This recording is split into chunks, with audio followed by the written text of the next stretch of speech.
Got this tab bent. I should have straightened it before I painted the parts.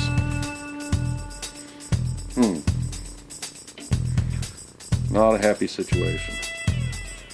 I think we're going to have to do something about it.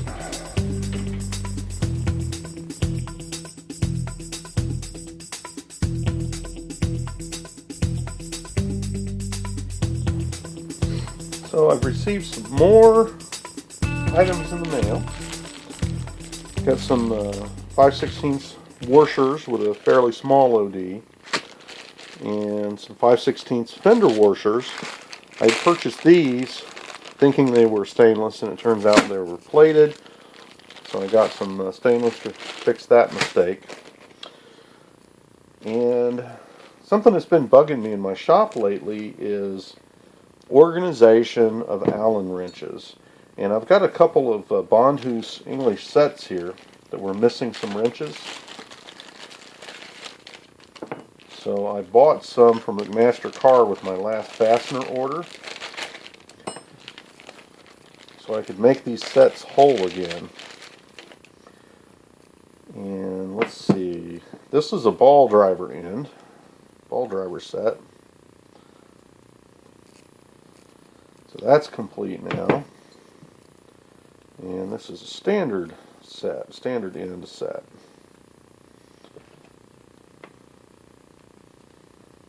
So if you don't keep your sets complete, then the tool you need isn't there when you pick them up. Ooh, look, I need one more. I missed that. I need a 3/16. I'm going to go put that in the shopping cart right now. Actually, I should look through my wrenches and see if I have it. And we'll get this. Oh, wait a minute. I think I have. Oh, yes. So here is the 16th wrench. I've ordered wrenches a couple of different times, working on sorting out all my Allen sets. This 16th wrench, it's the right size, but it's not the right length. It's a standard one, and this set's supposed to have a long one. So now that's correct, except for my missing 3/16. I'm going to have to see if I have one, so I don't have to order them again. So here's the McMaster order page, and this is a long hex key. No ball end, and I measured it. It's approximately 4 11/16 overall. And check this out, 41 cents. It cost me an extra 41 cents on my next order. Oops. An extra 41 cents on my next order to complete my wrench set. Not only yeah, but hell yeah. What else do we have? I bought some bushings. These were less than $1 a piece. They're actually bronze. Some of these bronze bushings have a very silver steel-like look. So the motor mount plate on the drill press actually mounts on 5/16 fasteners. Look how sloppy that is. That's terrible. So I bought these flanged bushings. They'll fit the threads nicely. I just have to drill these out, get them out to 375. I've got 3 drill bits to get us there, and these are all fractionals.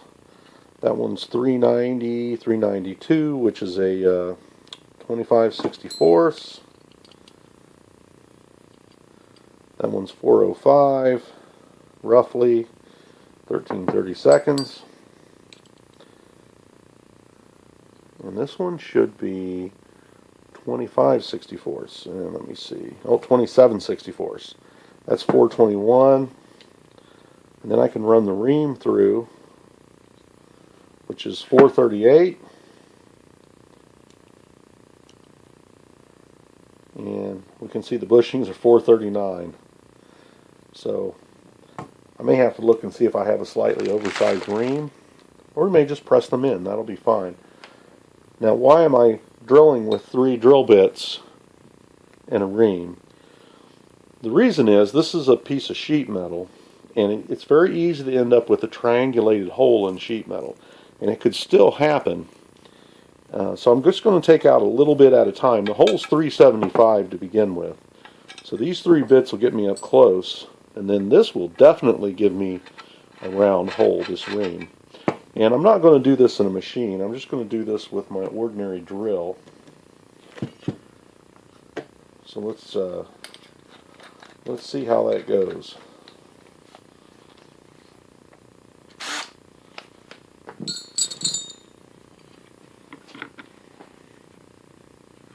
Try not to stab myself.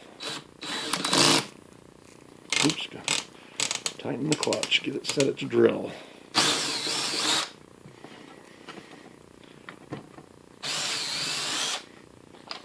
That one just took out a kiss. All I want is a kiss, baby.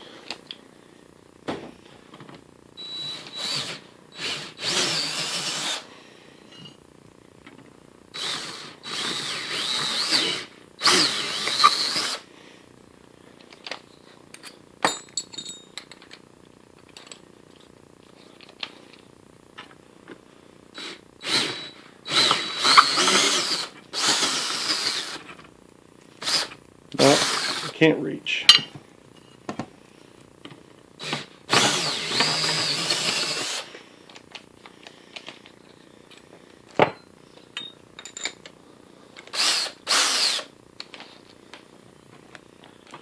And let's go with the ream now.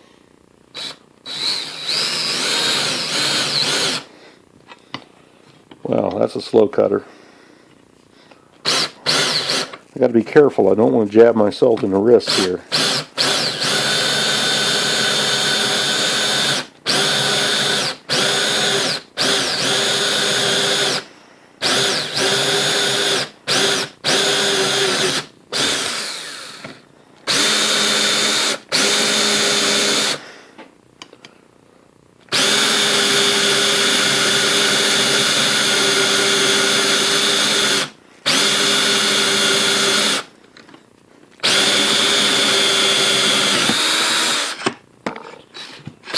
Oops. Get it out of there. Come on. Alright. And yeah, I have a burr to get rid of. I think those will press in there just fine. Let's clean up the burr.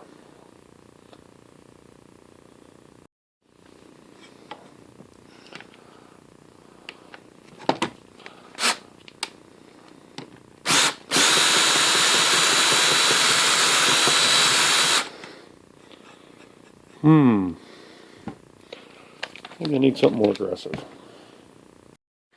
Let's try this 3-fluted monster.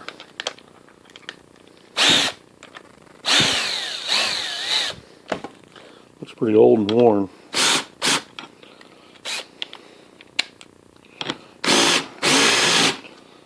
Yeah, I think that's a little better.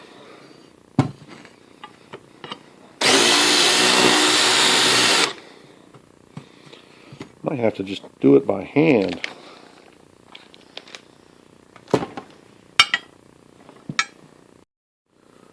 General deburring tool. Like that.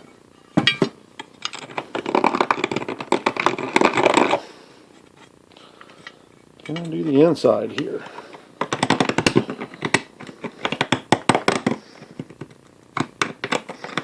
Yeah. There we go. That's smoothed out.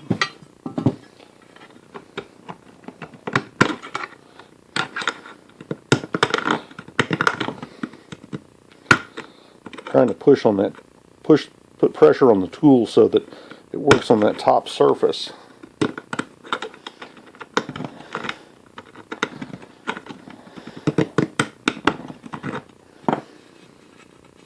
There we go. I think that's pretty reasonable.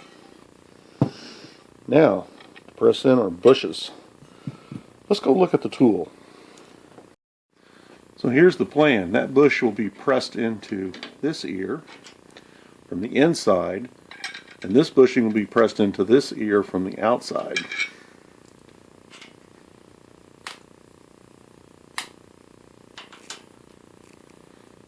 And yes, I am deeply disturbed at the crookedness of how they've got these threads through here.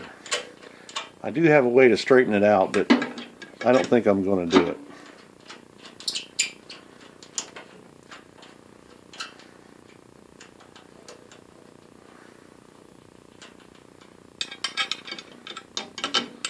So imagine for a moment our bushings are in here.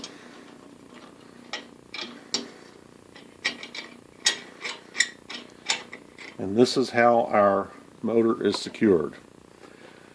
Now I could have also done this with a stripper bolt, a really short stripper bolt, which I found McMaster has. And that would have been arguably better, because I wouldn't have the inside of these bushings rubbing on threads. But the movement here, let's face it, is very, very minor. And I think it'll last the rest of my life. But I would like it to be better. So these flanges are 1/16 of an inch.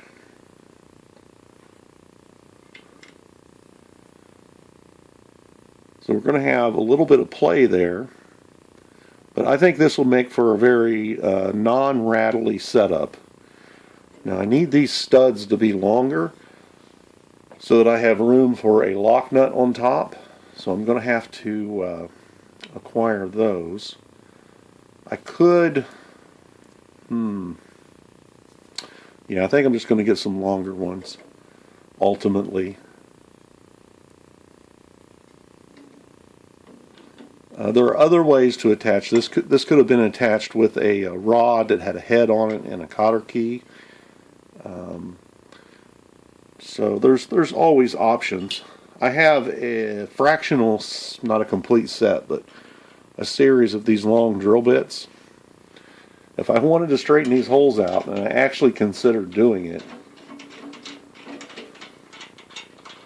they just seem to be, you know, at the factory 30 years ago, there was probably some guy with a tap and an electric drill that tapped these threads out. And let's face it, they don't really need to be that straight, but the inner machinist in me is still disturbed slightly. So you might ask, how would I do that? Well, here's a drill bit that fits up through the hole. And this is how far out of alignment it is. But I could drill it with a slight load and ovalize that hole and get it up through this hole. And then I could take the next size up and get it even straighter, and possibly even come down from the top. And then I think I would have one more size to go before I drilled it for a helicoil. And in doing so, I couldn't really change the centers of where the holes are, but I could line them up with each other. But that's taking things too far, I think. I'm going to put it together the way I described.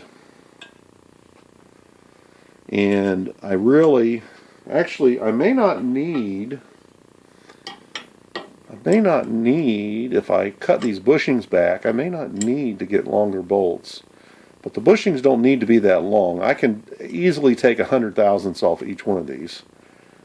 And still put it together and get the effect that I'm looking for. So I think I'm going to shorten it. So I'm putting a ream in here, hoping that helps me mount the bush up accurately in the chuck.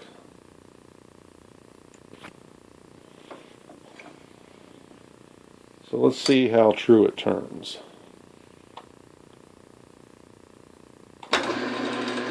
That's not bad.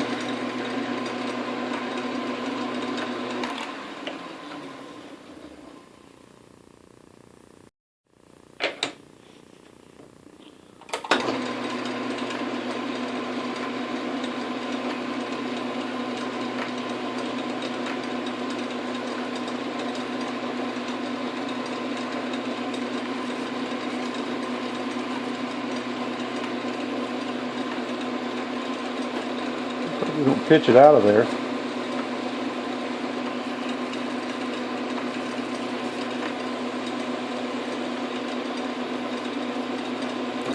Oh!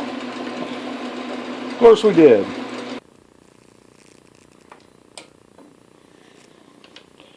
That's what I get for trying to come in from the outside. This was the shortest one I could buy, by the way. Would have been cool to make these. Then I could have turned them with a thread on the inside. Put the clearance out here. There were so many choices. So many choices.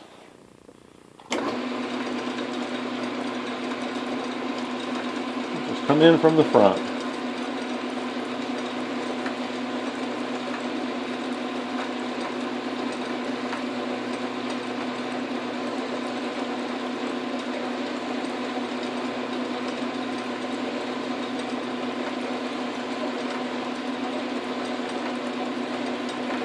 Oh, getting loose.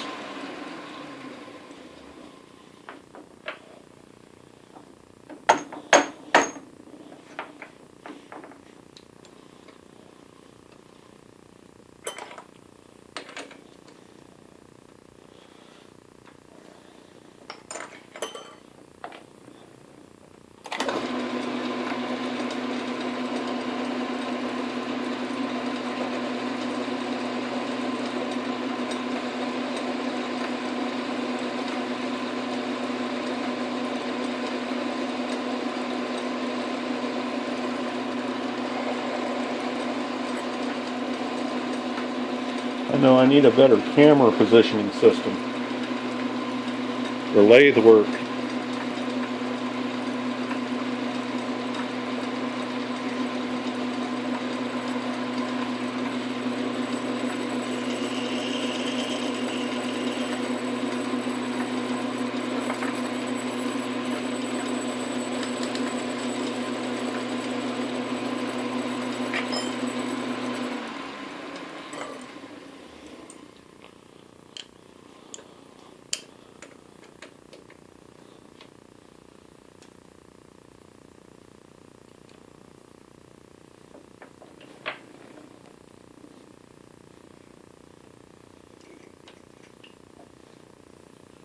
But we're still able to get it done.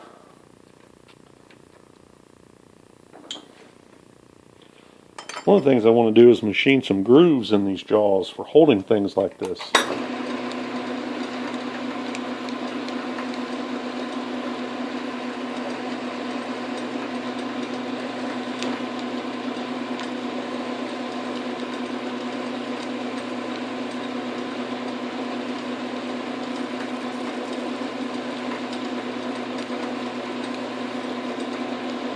These are oil-light bushings, so they have oil in them. They don't need to be lubricated when you machine them. Not that I would lubricate something small like this anyways.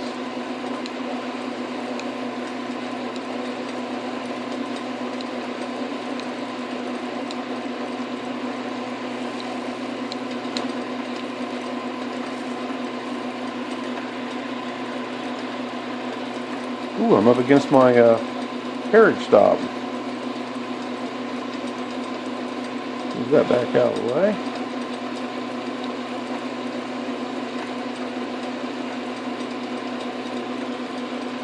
That's good.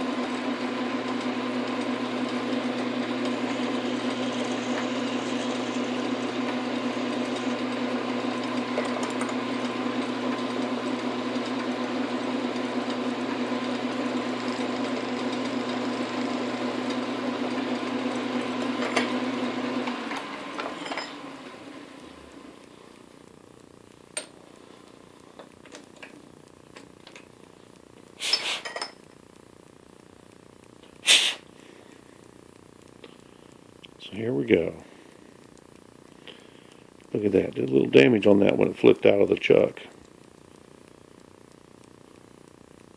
Not important.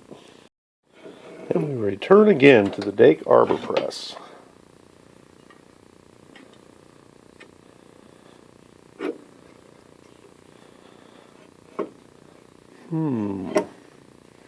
Ah, here we go. Maybe that's why that has a flat back there. I don't know.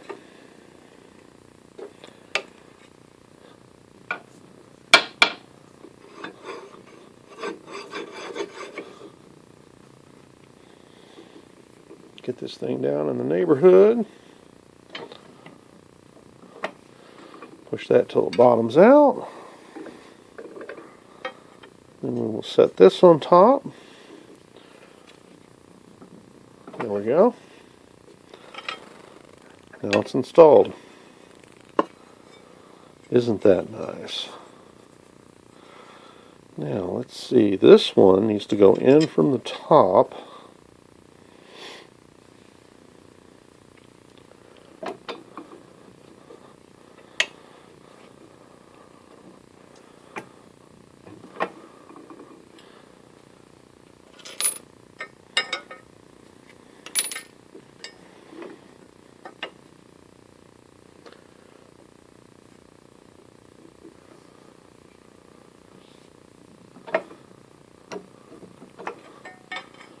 There we go.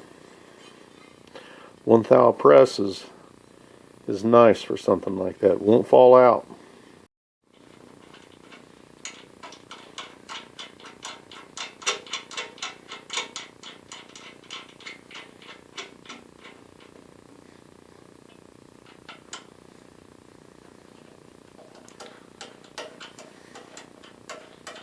Oops, this has to go in second.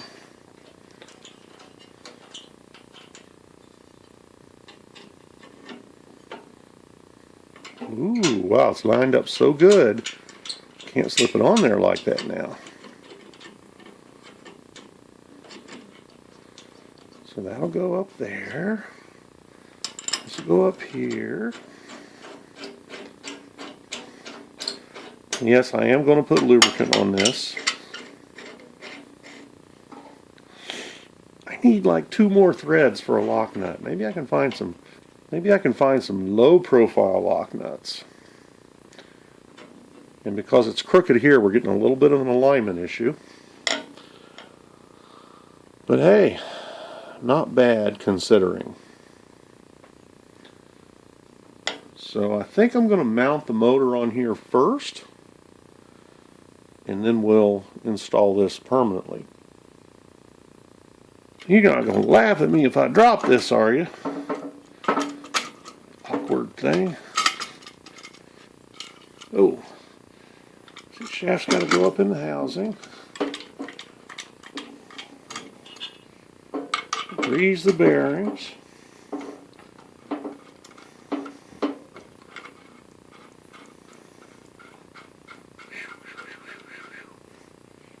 think I did it.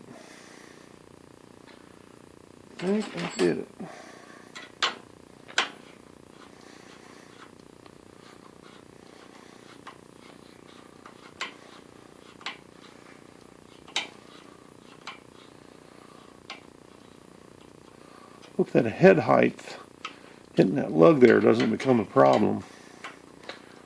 This, my friends, is why you need ball drivers. I could be doing this. No, that's for losers. I'm a different kind of loser.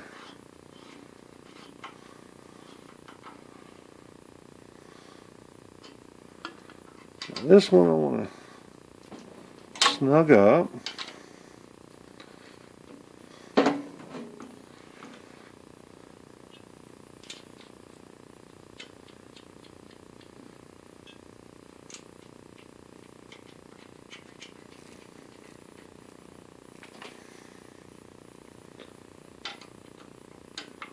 This baby's coming together.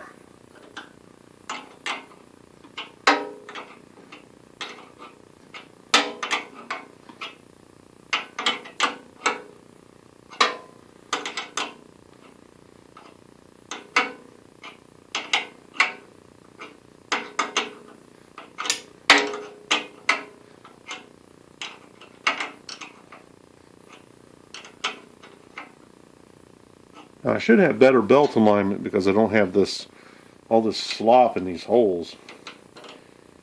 At least I'm going to tell myself that.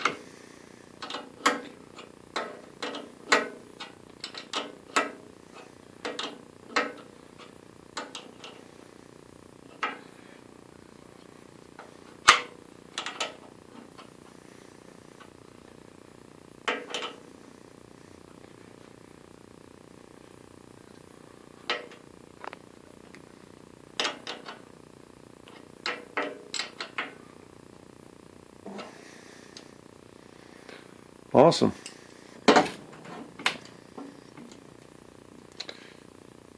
So I think the next step is to get the pulley on. I have to turn it around. This is going to come in handy. I don't have anything for the wire where it goes through this hole.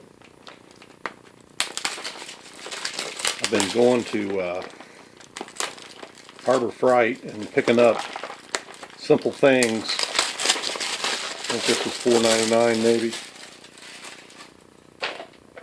And then taking the free handout. So, oh, these are hard. What do you expect, right? Oh, see if I can find one just a wee bit bigger. Probably don't have one a wee bit bigger. And this is the next size up. I would say it's way too big. I don't know. Let's give it a try. I'm probably, you know what? I'm going to cut a section out of it. I'm going to cut a section out of it.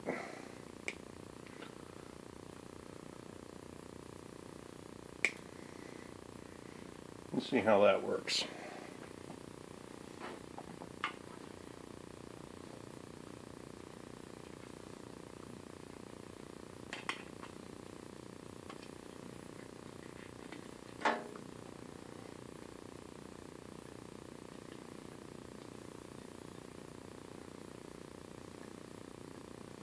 Well, I think I got to cut out some more.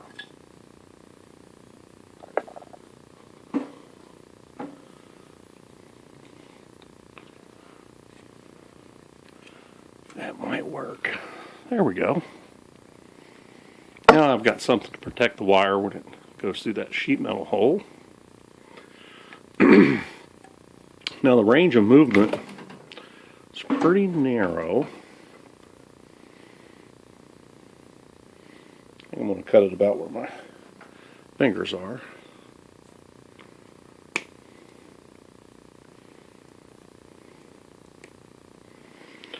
And this other piece, well, this was part of an extension cord. So I'll put a plug on here, and I'll have me a nice 30-inch extension cord. Short cords come in handy.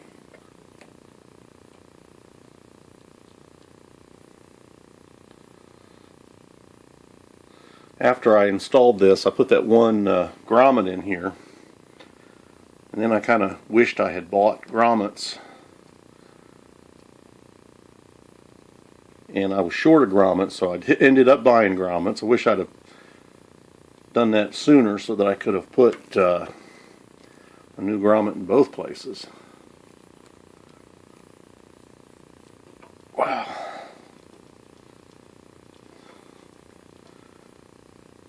Yeah, let's see if I can get that in there now. I think I can.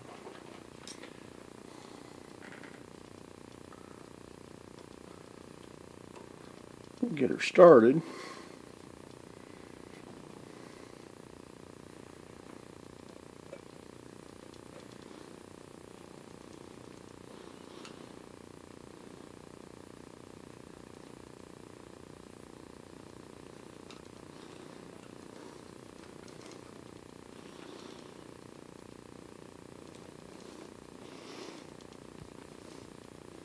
I think I'm almost there. Look at that, look at that. Should have put some lube on that thing. There we go, there we go. Now she's in all the way.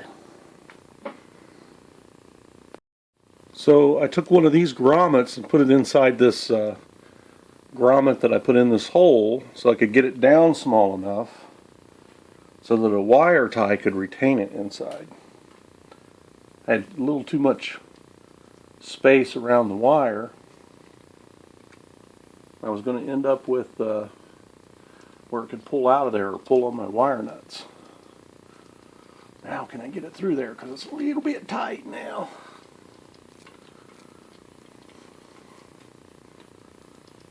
I'll get it started.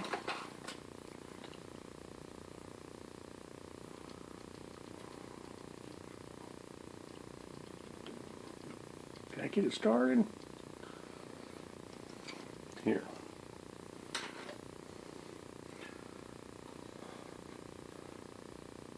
Let's get a little bit of oil on it. There we go. Just a portion of a drop.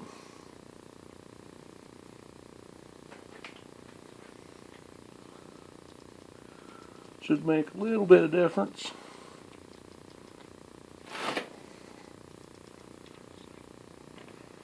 Close that container of grommets before I knock them on the floor.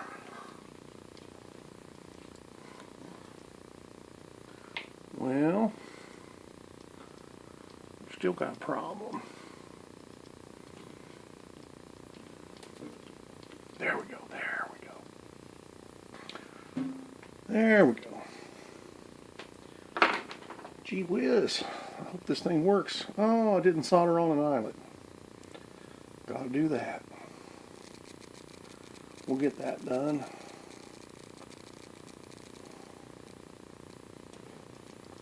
Yeah, be careful here. I don't want to accidentally cut this wire. I want to have every strand.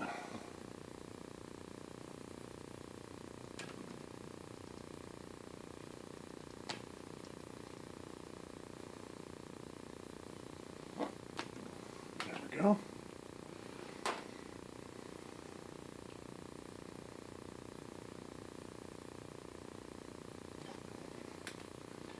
Get my soldering rig going.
Come on.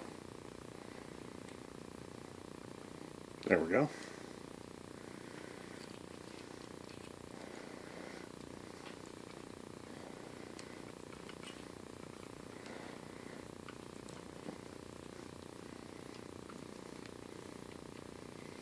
Well, that's no good.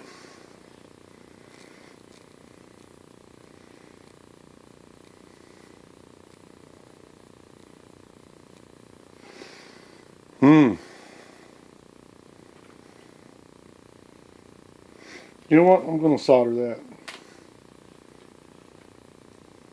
Solder and heat shrink. Well, I hope I don't have to take that off, because if I do, I may have to open the motor up and lengthen the wires, or I suppose lengthen them from out here.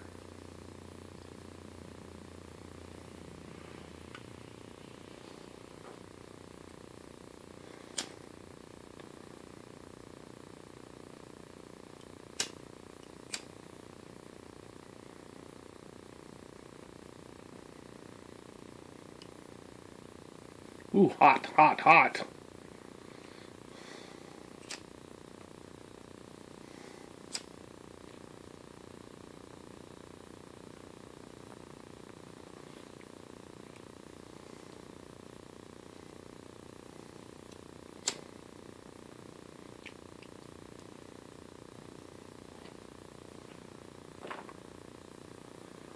And anything worth doing is worth overdoing.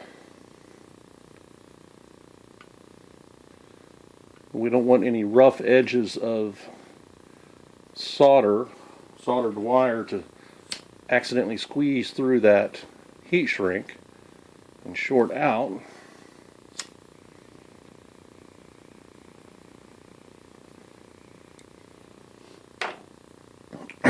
Awesome.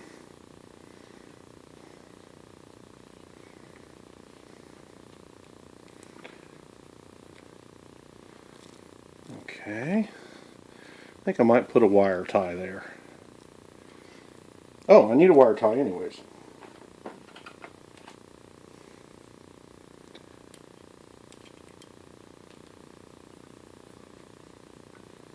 Actually, I don't want to put this wire tie around the solder joints because I don't want to pull on the heat shrink that hard.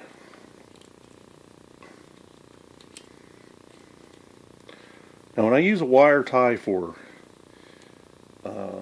retention of a wire, I like to go around it twice because I'm trying to make a big fat area that won't slip through.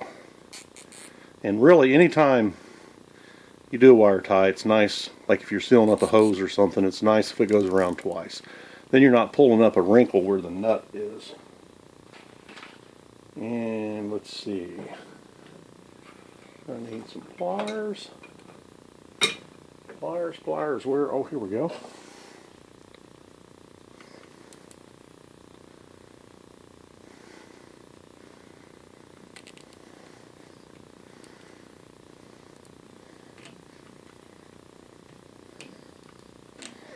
That'll never come off.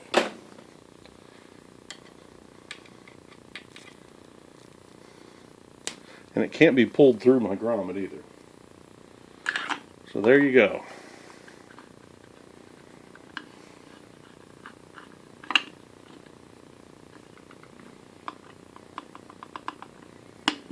Hope that doesn't become a source of a rattle.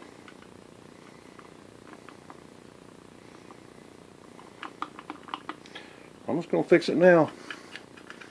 Better fix it now than cry later. Just a wee little bit of goop adhesive, that'll keep it from rattling.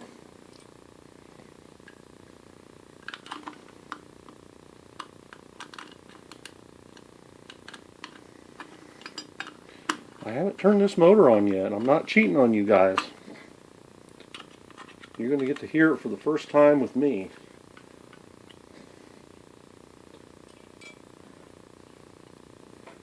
There we go. Wow, I'm down to the chuck and the belt. And the pulley. I got to get the pulley on.